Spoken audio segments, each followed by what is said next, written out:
অনিত্য অনিত্য সংসার মাঝে থাকো কারো আসে, পরের চিন্তায় কাল কাটালে পরকে ভালোবেসে অনিত্য সংসার, নিত্য নয়, নিত্য বৃন্দাবন নিকুঞ্জ স্থান। ভাগবত বলেন যে হে জীব, তুমি অনিত্য সংসার, কেন আপন আপন বলে তুমি দুঃখ পাচ্ছ জীব? আছে তো ভোজবাজি খেলা।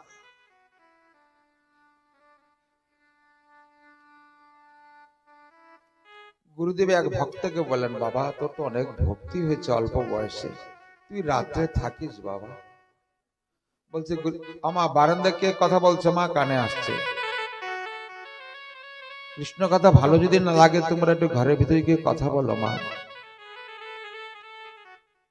তোমাদের কথা কর্ণে আসছে। দেখো যেখান থেকে আমি আদান প্রদান করি, হ্যালো বাবা কেমন আছো, দিল্লির থেকে কথা হচ্ছে, হ্যাঁ বাবা মোহন ভালো আছে, কিন্তু যখন কানেকশন কেটে যায় তখন বাবার সঙ্গে কিন্তু আর কথা হয় না। এই যে কথাগুলি বলছি মা, এটা আমার মন গড়া না, গল্প চাটান না, সব শাস্ত্রের কথা। যিনি আমাকে যোগাচ্ছে, এই ব্যাসপীঠ এমনটা স্থান, পবিত্র স্থান, এই ব্যাসপীঠে শুদ্ধ চিত্তে বসতে হয়, মন প্রাণ অর্পিত করতে তার প্রতি, তার কৃপা ভিন্ন কিছু হয় না। মুখং করতে বাচলং পঙ্গুলঙ্গয়তে গ্রীম যৎ কৃপাতমহং বন্দে পরমানন্দ মাধব। পরমানন্দ মাধবম। অনেক কথা বলার ছিল, সময়ের অভাবে বলা হলো না। কেন? আপনারা একটু দেরি করে আসছেন তো। সংসার মুক্তি দিবে না। ভাগবতের কথা একটা সুন্দর একটা এক্সাম্পল। গুরুদেব বললেন, বৎস তুমি রাত্রেবেলা থাকো। রাত্রেবেলা থাকলে পরে কি হয় জানো বাবা? কি গুরুদেব? সাধন ভজন, আধ্যাত্মিক জগতের কথা, গুরু শিষ্যের আত্মকল্যাণ, কি করে সংসার বন্ধন থেকে মুক্তি পাওয়া যায়। আমরা প্রত্যেকই বাধা। কেউ যেন ভাবে না আমি তো মুক্ত মানুষ, আমার কোটি টাকা ব্যাংক ব্যালেন্স রয়েছে, এসটিএম ঢুকাই দেব, খরচ করে টাকা বেরোবে, বাস খরচা করবো। কিন্তু তুমি এই মায়া জগতের টাকা বের করতে পারবে, কিন্তু ওই জগতের না। অর্থই পরমার্থ, অর্থই অনর্থ। আজকে সুনির্মল বাবা অর্থটাকে সৎ কাজে ব্যয় করছে। যাই করুক, সে কি করছে আমি সেটা দেখা দরকার। সুনির্মল যে বাবা, যে দাদা, দেখুন এদের প্রতি ভাতৃদের প্রতি কত, ভাই কিন্তু ভাইয়ের শত্রু। অনেক কষ্ট করে এই অধমের ফোন নাম্বার জোগাড় করেছে এই বাবা, মিথ্যা কথা না, শুনে দেখে জোগাড় করে এই অধমকে আপনাদের চরণ সেবার করার জন্য এনেছে। আমি যখন বলছি বাবা এই ঘটনা, তখন বলছে ঠিক আছে, আমার তো বাবা নেই, আমার পিতৃ সমতুল্য আমার মির্জা রয়েছে। দেখুন এদের ভাইদের ভিতরে কত সম্পর্ক। আমার পিতৃ সমতুল্য আমার মেজদা রয়েছে, আমি তাদের কাছে একটু জিজ্ঞাসা করি। দেখুন একই কথা, আনন্দদায়ক এবং নিরানন্দদায়ক। যাই করুক, চাকরি করুক, বাধা করুক, গরু রাখুক, দুধ বিক্রি করুক, যাই করুক, কিন্তু অর্থটা তো সৎ কাজে লাগানো হচ্ছে না। যাকে পরে বলছি, এটা কি মুক্তির পথ। ধর্ম ব্যাংকে, ওই ব্যাংকে, ওই জগতে এগুলি সব রাখা হচ্ছে গচ্ছিত। যখন ইহলীলা সাঙ্গ হয়ে যাবে তার কোনো অসুবিধা হবে না। একটা সাধু কুলে জন্মে, ওটা বৈষ্ণব কুলে জন্ম নেবে, সংসার জঞ্জাল আর থাকবে না। গুরুদেব বললেন, বাবারে তুই আমার নিকটে থাকিস রাত্রে। শিষ্য করজোড়ে বললেন যে গুরুদেব আমি সারাদিন থাকবো, কিন্তু রাত্রে থাকতে পারবো না। কেন বাবা?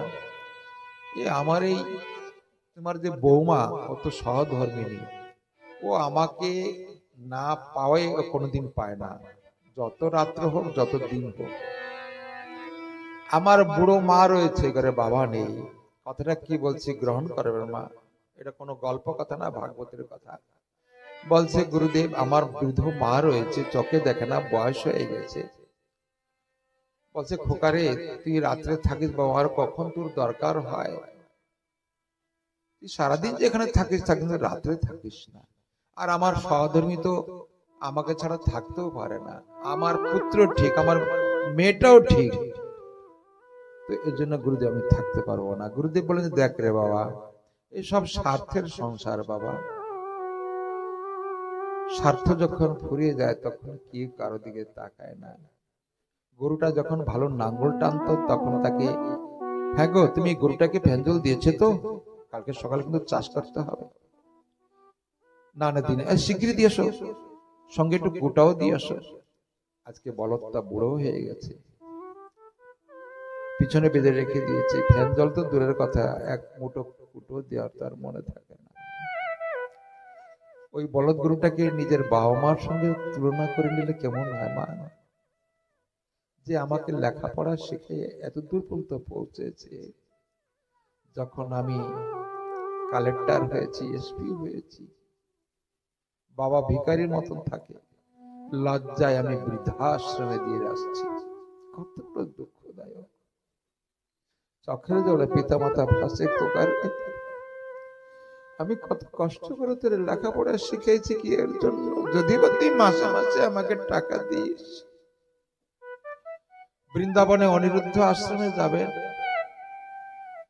700 না 800 জন বৃদ্ধ মায়েরা ওইখানে ভর্তি, বড় বড় লোকে চাকরি বাদা করে।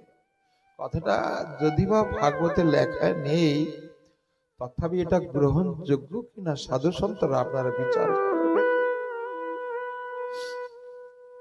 কস্য মাতা কস্য পিতা কস্য সহোদরা কায়া সঙ্গে ন সমুন্দ কাকস্যি পরিবেদনা, ভাগবত বললেন। গুরুদেব বলেন যে বাবারে, সব স্বার্থ বাবা। তোর স্ত্রী তোর ভালোবাসে স্বার্থ বিনিময়, মাও ঠিক, তোর পুত্র ঠিক, মেয়েও ঠিক তেমন। না না গুরুদেব, ওরে আমি যখন ঘুম হয় না, আমার স্ত্রী আমার চরণে দাবাই দেয়, তেল দেয়। তুই পরীক্ষা করবি বাবা? পকেটের থেকে গুরুদেব একটা শিকড় বের করে দিয়ে বললেন, বাবারে তোর তো ঘরে বিগ্রহ রয়েছে না? বলছে হ্যাঁ রয়েছে। ঘরে বিগ্রহ সেবা করতে যখন যাবি, সেবা করার পূর্বে তুই এই শিকড়টা তুই গালে দে, তোর কিছু করার দরকার নেই। ঠিক আছে গুরুদেব, তাই হয়। সন্ধ্যার সময় হাত পা ধুয়ে, একটা ছোট একটা ঠাকুরের ঘর ছিল, ওই ঠাকুর ঘর দরজা খুলে যখন সন্ধ্যাদি কীর্তন করে, সে প্রত্যেক দিন শৃঙ্গার করে রাত্র 9টার সময় 1 ঘন্টা সময় দিতেন ঠাকুরকে। যখন বেড়ে সেবা টেবা করে শুয়ে পড়তেন। আজকে ঘরে ঢোকার সঙ্গে সঙ্গে, মন্দিরে ঢোকার সঙ্গে সঙ্গে গুরুদেব বলে দিয়েছেন, এটা তুই মুখে রাখবি। মুখে দেওয়ার সঙ্গে সঙ্গে কি পূজা করবে, ওই ঘন্টা বাজাইতেছিল ভক্ত, কোন সময় যে ঘন্টা হাতের থেকে পড়ে গেছে ও নিজেই ঠিক পায় নাই, চিতে পড়ে গেছে। ঔষধের এত গুণ, মরার মতন পড়ে গেছে। সাথে সাথে গ্যাস হয়ে গেছে, পেট ফুলে এত বড় হয়ে গেছে, চোখ দুটা এত বড় হয়ে গেছে, হাত ফুলে গেছে, মানে ভিতরে ওই বেলুনে যেমন যে গ্যাস দিলে পরে এটুক থাকে, ওই গ্যাস দিলে পরে কত বড় হয়েছে কিনা, ঠিক ওই অবস্থা। আরে 8টা বেজে গেছে, খুকি দেখতো তোর বাবা এখনো আসছে না কেন? সে মন্দিরে ঢুকছে, কোনো সাড়া শব্দ নাই, হুহা নাই, দেখতো। মেটে এসে দেখে কি বাবা কি পূজা পাঠ করবে, চিতে শুয়ে রয়েছে, হাত দুটো চিতে শুয়ে রয়েছে। কান্না করে বললো, ওমা ওমা শিগগিরই দেখে যাও, দেখে যাও, বাবা বোধহয় মারা গেছে। মা, সে কি? স্ত্রী রান্না করতেছিল, খুন্তি দিয়ে খুন্তি ফেলে দিয়ে দৌড়ে আসে, দেখে সত্যি স্বামী নেই। এ কি? ওরে কান্না, হাতা খুন্তি ফেলে দিয়ে ওরে কান্না, কানতে কানতে ওরে ফিরে। স্ত্রী কান্দে, পুত্র কান্দে, মা কান্দে, ছেলে কান্দে, পাড়া প্রতিবেশী বলে কি হলো রে, এই বাড়িতে কি হয়েছে? সকালে ছুটে আসছো, কি হয়েছে মা? বলি কি হয়েছে তোমাদের বাড়িতে? জানি না, উনি বিকালবেলা গুরুদেবের বাড়ি থেকে আসছে, গুরুদেবের কাছ থেকে এসে হাত পা দিয়ে ঠাকুর ঘরে ঢুকছে, ঢোকার পরে এই অবস্থা। গুরুদেব কিন্তু নিকটেই ছিলেন, 1 থেকে 1.5 কিলোমিটার হবে তার আশ্রম ছিল। আরে কান্নাকাটির রোল পড়ে গেছে, নিশ্চয় গুরুদেব কিছু না কিছু দিয়েছে।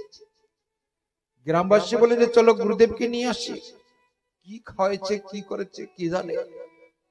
গুরুদেব বলেন, গুরুদেব আপনার যে ভক্ত, যে আপনাকে ভালোবাসতো, আপনি যাকে ভালোবাসতেন, তার দুর্দশা আপনি দেখলে অবাক হয়ে যাবেন। কি হয়েছে? আরে সন্ধ্যার সময় কে মারা গেছে। কি হয়েছে মানে? আপনি কি মন্ত্র কি দিয়েছেন? গুরুদেব বলছে, চল তো, সে কি সন্ধ্যার সময় আমার এখান থেকে কি করে মারা যায়, চল তো যাই। গুরুদেব আসছে, যখন আসছে ওই মা কেঁদে কেঁদে গুরুর চরণ বলছে, বাবা রক্ষা করুন আপনার সন্তানকে, আপনার ভক্তকে। আমি মেয়ে মানুষ, তার পরিবর্তে যদি আমি মারা যেতাম ভালোই হতো, রক্ষা করুন গুরুদেব। গুরুদেব চরণ ধরে কান্নাকাটি করছে, পুত্র কাঁদছে, মা কাঁদছে, মা বৃদ্ধ মা কাঁদছে, বলছে ঠাকুর হে গুরুদেব, এ যদি আমি যদি মরে যেতাম, হে বিধাতা তুই কি আমাকে দেখিসনি? গুরুদেব মনে মনে চিন্তা করলেন, আমা আমি বাঁচাই দেব, কান্নাকাটি করিস না মা, এই ভক্ত আমার কত ভালো ছিল, একমাত্র গুরু নিষ্ঠা ছিল, তোমরা চুপ করো, কান্নাকাটি করো না, আমি বাঁচাই দিচ্ছি। গুরুদেব একটা শিকড় বের করলেন পকেট থেকে,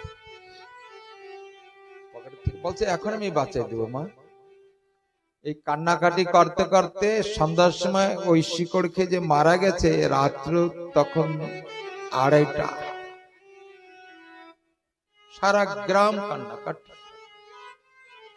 গুরুদেব ওই রাত্রেবেলা এসে শিকড়টা বলছে, দেখো আমি বাঁচাই দেবো, এখন বাঁচাই দেবো, এই যে আমি ওষুধ নিয়ে আসছি, আমি জানি যে আমার ভক্ত এরকম হবে বলে, এর জন্য আগের থেকে আমি এগুলি সংযত থাকি, এই যে আমি ওষুধ নিয়ে আসছি, মা তুমি কান্নাকাটি করো না মা। কি কার কথা শুনে মরা মানুষকে আর বেঁচে আসে? বলছেন না বেঁচে যাবে মা, এই ওষুধটা খাওয়াইলে বেঁচে যাবে। গুরুদেব তাড়াতাড়ি খাওয়ান। ওনার স্ত্রী বলছে, খাওয়াবো তো মা, কিন্তু আমার ঔষধের একটা গুণ রয়েছে মা, ফর্মুলা রয়েছে। কি গুণ বাবা? গুরুদেব বলুন কি গুণ? গ্রামবাসী বলছে, কি গুণ আপনি বলুন। বলছে, আমার এই ওষুধটা যে খাবে সে তো মারা যাবে, তার পরিবর্তে আমার এই শিষ্যটা বেঁচে উঠবে। আরে কত ভালো ছিল শিষ্যটা।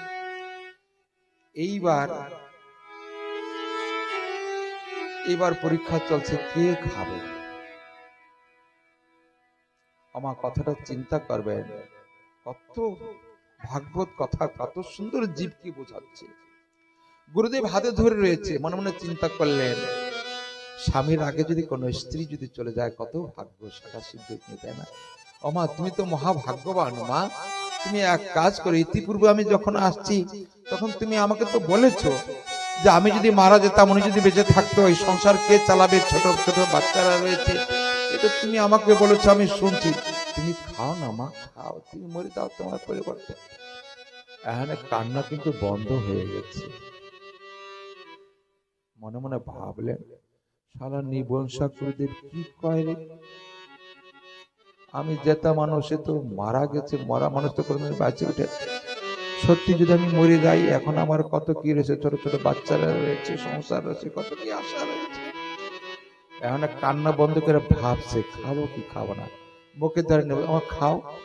না না গুরুদেব, আমি সংসার টংসার চালাইতে পারবো, কোনো অসুবিধা নাই, উনি মরে গেছে আর কি, কান্দিস কান্দবে না, না কান্দে কি হবে গুরুদেব, সংসার। তারপরে চিন্তা করলেন যে স্ত্রী তো খেলো না, তো ওই মা তো খুব কান্নাকাটি করছে, চোখে দেখে না, বিধবা, বাবা নেই। ও মা, বুড়ি মনে মনে মনে মনে ভাবছে, কারণ এই বউর পাশেই বুড়ি কান্নাকাটি করছে, এই যে গুরু যে বলছে ওই কথাটা শুনছে, এবং ঔষধের যে ফর্মুলাটা ওই বুড়ি সম্পূর্ণ ভালো মতো নাকি আত। ও মনে মনে ভাবছে যে গুরুদেব কেন আমাকে না আসে, সত্যি সত্যি বুড়ির কাছে গিয়ে বলছে, মা তুমি তো বুড়ো হয়ে গেছো মা, এই ওষুধটা খেয়ে তুমি মরে যাও। কয় গুরুদেব এই ছোট ছোট নাতি পুতি, আহা ঠাকুমা ওটা আমার সাথে ঘুমায়, আমি যদি মরে যাই তা আমার নাতি আর কার সাথে ঘুমাবে গুরুদেব? ছেলেটা তো মারা গেছে, এমনি তো ঘরে থাকতো না, সারাদিন কোথায় থাকতো কে জানে, সন্ধ্যার সময় আসতো। আমার তো তুমি খাবো না? কর না ঠাকুর, আমি মাও। পুত্রকে বলেন, কয় দেখো গুরুদেব আমার কত কামনা বাসনা। মেয়েকে বলে কেউ রাজি না। পাড়া প্রতিবেশী বললেন যে কত ভালো ছেলে ছিল, বলছে হে গ্রামবাসীগণ, তোমরা তো ভালো ভালোই বলেছো না, তোমরা একজন খাও গ্রামের যে কোনো একজন প্রান্ত, নিজের লোক তাই খেলো না, তাই গ্রামের লোক খাবে। কেউ যখন আসন নিস্তব্ধ, অবশেষে মনে মনে ভাবলেন, আমি জানি যে এর কেউ আপন নাই, একমাত্র জীবের যদি আপন থাকে গুরু, কৃষ্ণ এবং বৈষ্ণব। সদ্বুদ্ধি দেওয়ার জন্য একমাত্র পিতা মাতা, গুরুদেব এবং আমার গোবিন্দ এবং বৈষ্ণব। গুরুদেব মনে মনে ভাবলেন, এ বাবা, তখন রাত্রে প্রায় ভোর হয়ে গেছে, 5টা বাজে। নিরুপায় হয়ে মনে মনে ভাবলেন যে তোমরা এক কাজ করো, কেউ তো এর ভাগের ভাগী হলে না, আমি এই পাশে আমার আশ্রম রয়েছে, আমার এই ভক্তকে নিয়ে আমার আশ্রমে একটু চলো না, থুয়ে আসো, আমি একটু দেখবো, চেষ্টা করে বাঁচাতে পারি কিনা। এখন এই মরা বের করতে গিয়ে আরো বিপদ। কি বিপদ? এই 3 বছর আগে কত সুন্দর অর্থ করে দিয়ে একটা ঠাকুর ঘর বানিয়েছে, দরজাটা ছোট, ওই মরা যদি বের করতে হয় দরজা ভাঙতে হবে, নইলে মরা বেরোবে না। গ্রামবাসী বলছে এক কাজ করে ভাঙ দরজা, দরজা ভাঙো। কেউ কুড়াল নিয়ে আসছে, কেউ শাবল নিয়ে আসছে। বউ কয় কি শালা, যদি উনি তো মারা গেছে তো আর আসবে না, আর এই ঠাকুর ঘর যদি ভেঙে ফেলায় কত টাকা পয়সা খরচ করে বানানো হয়েছে। তখন বলছে যে না না, ঠাকুর ঘর ভাঙবে না। ও মা, তাহলে তো মরা বের করা হবে না, তাই কি করবো? আমাকে উনি না খাজুর গাছ কাটতো, আমাকে ঘরে ভোজালি দাও রয়েছে, সংসার, স্ত্রী ভোজালি। আপনাদের কথা বলছি না, ওই এক গ্রামে হয়েছিল তো, আপনার তো ভক্তিমতী, ওই গ্রামের কথা বলছি। ওনার স্ত্রী ভোজালি দাও এনে দিয়ে বলছে যে ওনাকে হাত পাও কেটে টুকরা টুকরা করে বের করো, কিন্তু দরজা। সংসার, তুমি কার জন্য কাঁদছো? জি, কাকে ভালোবাসো? এর জন্য ভগৎ বললেন,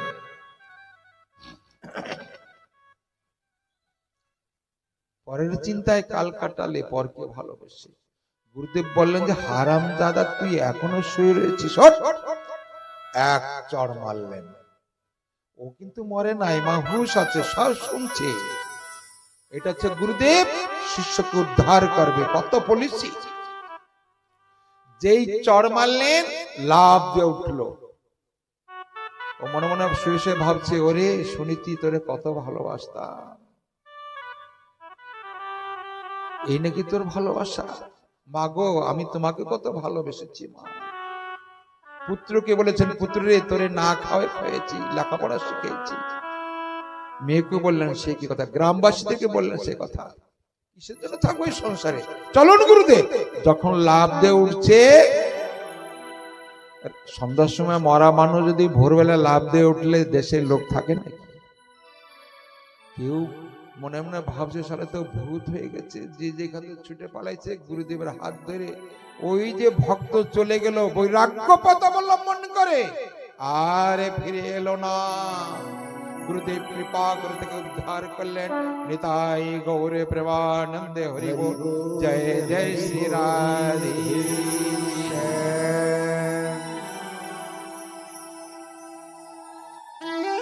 শ্রী রাধে গোবিন্দ ভজ মন শ্রী রাধে, শ্রী রাধে গোবিন্দ ভজ মন শ্রী রাধে। রাধে শ্রী রাধে গোবিন্দ ভজ মন শ্রী রাধে, শ্রী गोविंद भज मन श्री राधे श्री राधे हरि भज मन श्री राधे श्री राधे श्री राधे श्री राधे जय श्री राधे श्री राधे श्री राधे श्री राधे जय श्री राधे श्री राधे সকলে হাতে তালি দেন রাধা রানীর নাম সবাই হাতে তালি দিয়ে জয় শ্রী রাধে। হরি বল। শ্রী রাধে গোবিন্দ ভজ মন শ্রী রাধে হরি বল রাধে গোবিন্দ ভজ মন শ্রী রাধে श्री राधे श्री राधे श्री राधे जय श्री राधे ओम श्री राधे श्री राधे श्री राधे जय श्री राधे श्री राधे श्री गोविंद भज मन श्री राधे श्री राधे जय धनी उलू धनी हरि बोल राधे भज राधे मन श्री राधे बोल बरसाने वाली की प्रेम मंदिर की बोल कृपालु जी महाराज की जय हो।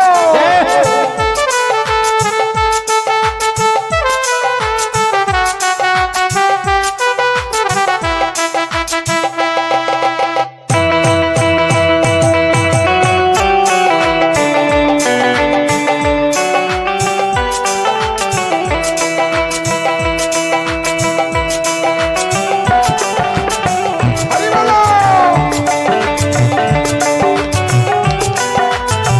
चलो ना हमारा वृंदावने जाए वृंदावने गेले परे राधा नाम करता है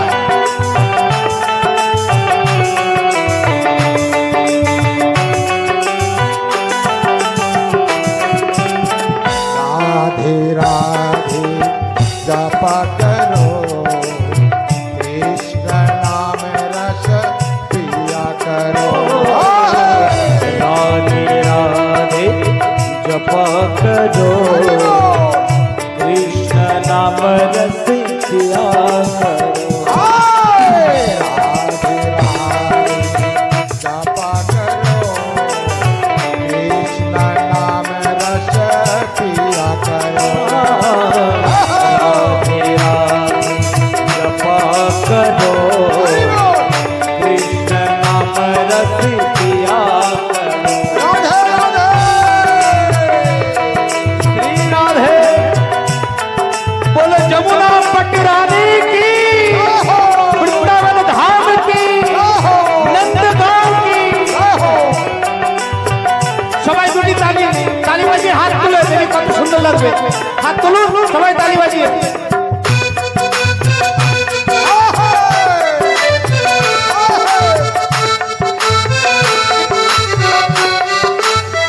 বাবা, কত সুন্দর লাগে। হরি বল।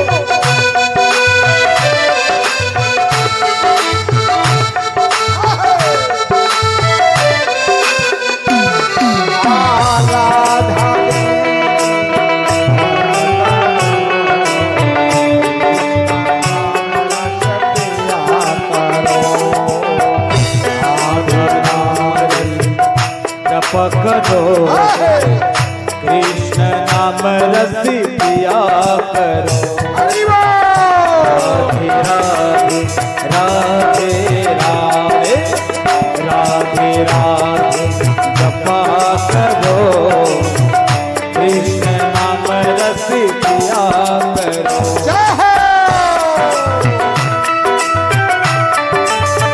ভালো ভালো জয় হো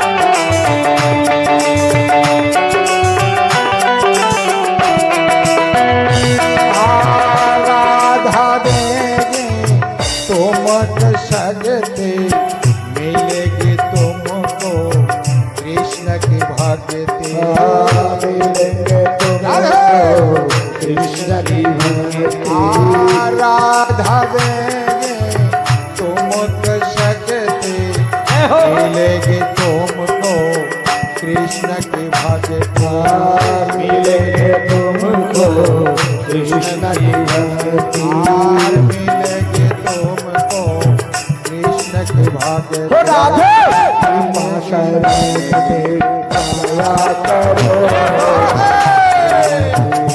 धनी बोलो धनी राधे हरि राधे राधे राधे राधे करो कृष्ण नाम रस पिया करो।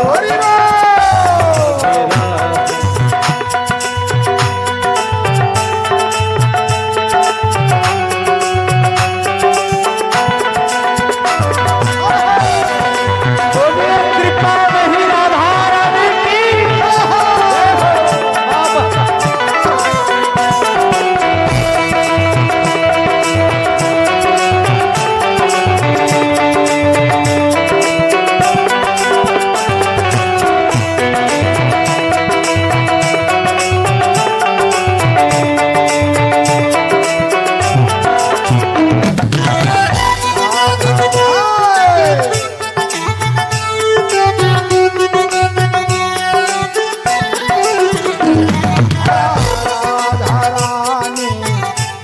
महारानी महिमा सब जग जानो, उनकी महिमा सब जग जानो। उनकी महिमा सब जग जाने, उनकी महिमा सब जग जानो। राधा चरण बीती जोआ करो, कृष्ण नाम रस पिया करो। राधे राधे जपा करो राधे राधे नाम रस पिया करो। जय हो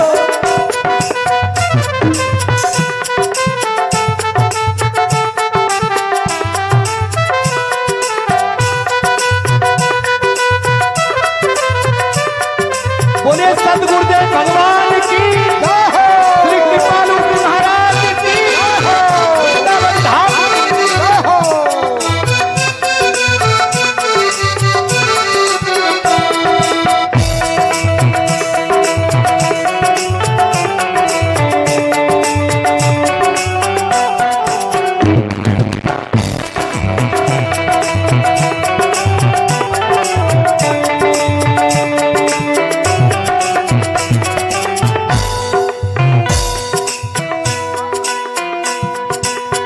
राधा रानी है महारानी, महिमा उनकी सब जग जाने। राधा रानी है महारानी, महिमा उनकी सब जग जाने। सब जग जाने सब जग जाने सब जग जाने सब जग जाने सब जग जाने सब जग जाने सब जग जाने सब जग जाने सब जग जाने सब जग जाने सब जग जाने सब जग जाने। महिमा उनकी सब जग जाने, महिमा उनकी सब जग जाने, महिमा उनकी सब जग जाने, महिमा उनकी सब जग जाने। राधे करो कृष्ण नाम रस पिया करो। राधे राधे जपा करो कृष्ण नाम रस पिया करो।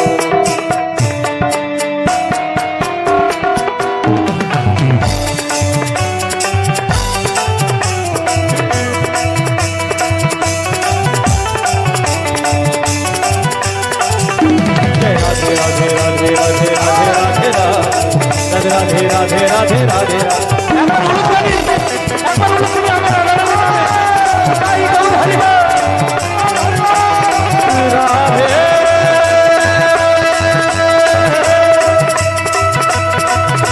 कृपामयी राधे